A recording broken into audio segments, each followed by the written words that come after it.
Last week, we told you about a joint investigation between our 11 Investigates team and our sister stations in Cleveland and Columbus. What we found is 27 sexual assault reports filed over a 5-year period by Cedar Point employees against coworkers. Since that series, more than a dozen employees and former employees have told us that the number is likely much higher.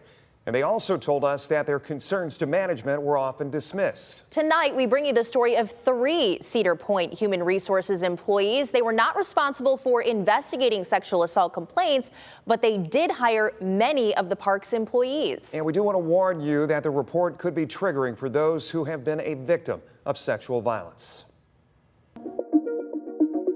They were more worried about the staffing inside the park than they were of the well-being of their associates and who we were bringing in. We did warn them constantly about the repercussions of allowing whoever, whenever to come into the park.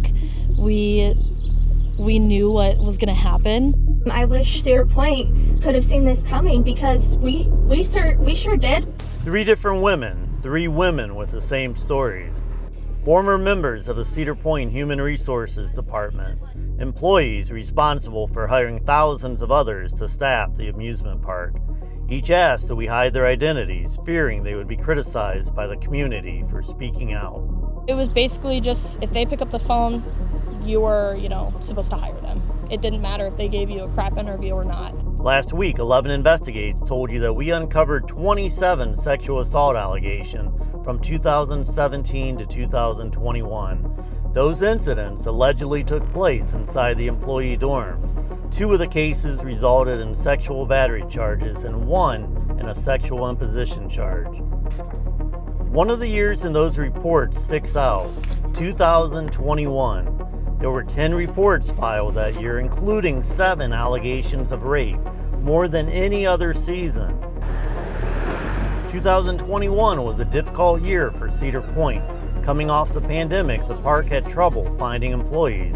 It was so bad that the park closed for 2 days a week during the entire month of June. The 3 women worked previous years in other departments, but spent just 1 year in HR.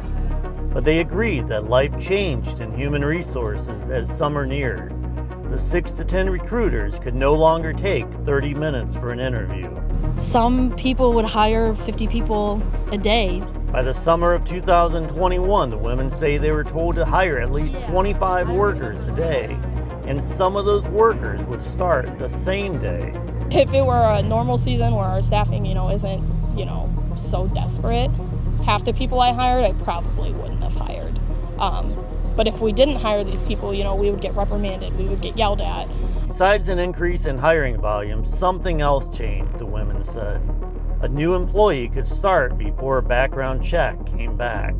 We would take them, these candidates, behind the counter, where we're working, and they would just, ask them if they've had any, convictions or open cases or anything like that. And, of course, most of the time, these people are going to be like, no, I have nothing. They're not going to be like, yeah, I have assault charge on me. But sometimes they did have a record. Unfortunately, we were informed that there was an individual who told the VP that they didn't have anything on their background check. They were completely clear. They got to work in the park, and there was about 8 convictions. All 3 of the women verified the same story about that new hire, who was then later fired. I just remember everyone in the recruiting center, our jaw just dropped. Did we really just allow someone to work in the park? None of the women are working for Cedar Point any longer. They did, however, provide us with verification that they worked in HR last year. Besides hiring policies, they say they're frustrated by what they say was a dangerous culture in the employee dorms. It was very common for associates to come into the recruiting center and quit because of the housing conditions, whether that was the alcohol, the drugs, being assaulted, sexually or not. It was a very violent atmosphere most of the time. When they brought the issue to upper management, the women told of the same response. We were like, we're going to get all these people in here that could be a danger issue. When we expressed that concern, they were like, that's not yours to worry about. Well, earlier this week, we provided Cedar Point with the allegations of the former Human Resources employees and asked the leaders to sit down with us. They did not agree to an interview, but they did provide the following statement. Cedar Point conducts background checks on new hire associates. It has been our longstanding practice, and it continues to be a vital tool in our hiring process. If there are issues uncovered in the background check that could jeopardize the health and safety of our associates or guests, we take appropriate action up to and including termination of the associate. If you or someone you know is a victim of sexual assault, you can text the word HELP to 419-248-1100. We'll send you some resources available to help you. Plus, our entire series on accounts with former Cedar Point employees will be sent to you. And our reporting is not done. We'll be bringing you more in the weeks ahead.